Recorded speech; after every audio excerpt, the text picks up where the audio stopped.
Okay, last pick, Core Julian, pinantapat sa Predrin. Pangalan pa lang Silent Killer.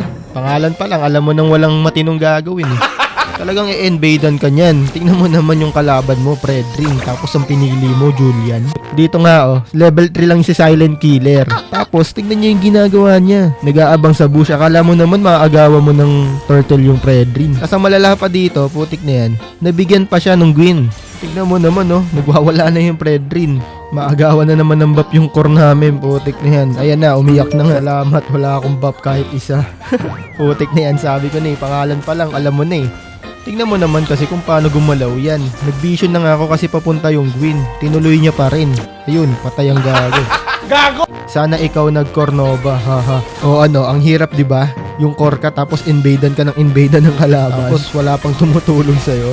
Ang sakit sa puso niyan, Brad. Parang gusto mo nang i-uninstall yung ML mo. Tulungan nyo mag-farm yung Julian. Putik na yan. Ang hirap kalaban yan, Pedrin. Tas tinapat mo, Julian. Talagang aagawan ka lang ng aagawan ng buff niyan. Gogi, walang niya yung Pedrin, boy. Inagawan na ng buff tapos pinasok pa sa tore. Patay na naman yung core namin.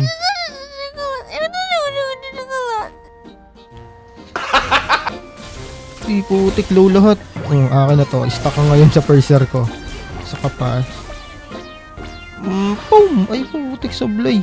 Ang galing mo umilag eto. First kill ko. Ilagan mo. One down. Isa pa. Pop! 2 down. Okay, next. Ito. Boom! Ay, putik na buhay pa. Hirap sustain. Naka-Sky Piercer Mage kasi KS Gods. Pupal ka ba? Mas may tulong pa nga ako sa team na to kaysa sa'yo tingnan mo, patay na naman kayo. Eto, kaya mo ba mag-dep ng ganyan? Kung kayo magde-dep niyan, lalapitan nyo pa yan. Kulata talaga kayo dyan. Tapos dito, kakatingin ko sa Lord.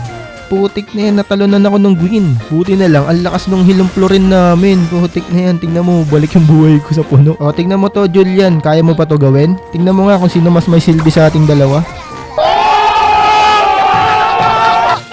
Julian, may masasabi ka pa? I love you, Mage daw Bading mo. Ito yung MM patay na to. Aba, putik ang kunat Ay, putik ka. Dito yan pupunta. Alam ko na yan mga ganyang galawan, boy. Dito yan. Abisado ko na yan, boss. Umisa pa. Kaso bali wala. Tingnan mo naman yung mga kasama mo. Patay na naman. Uy, putik ka, nakailag pa. Ang swerte ng mukha nun Tapos tingnan niyo yung sinabi nung Julian. One hit daw siya, natawa pa. Sabi ko sa inyo pangalan pa lang, Silent Killer. Gago! Ay, gagi ka, inahabol ako. Putik na yan. Alam na yata nung kalaban kung sino yung dapat targetin Tapos dito, nagulat ako. Sinusundan ako ng Vexana. Nag-flicker pa. Hindi naman tumama yung mga skill. Kaso dito, inaabangan na pala nila ako. Putik na yan, pain lang pala yung Lord. Ako pala yung target talaga. Putik na yan, 11 deaths na pala to si Silent Killer Paramihan sila ng deaths Putik, nagpakitang gilas yung kadugo kong Bene. Nagaw yung Lord. Kadugo kasi dyan yung Bene. Tapos sa mga oras na to, putik na yan, may mag-aagawa ng tama yung Julian namin. Gika, konti na lang. Panalo na sana. Aba, nakapatay pa siya Inusigahan kita agad. Isa ka rin palang halimaw. Kaso dito, boy, naubos kami. Putik na yan. Namatay na yung Julian namin. Tapos yung Harry, may maitim na balak. Kaso, kahit siya, hindi siya nagtagumpay. Wala na. Nice G pa rin. Sa mga kalaban namin, tsaka sa kampi. Kaya palagi niyong tatandaan, laro lang to. Huwag niyong damdamin. Kahit ganyan yung mga kakampi mo. Uy, shoutout sa'yo. Ito yung Predrin kanina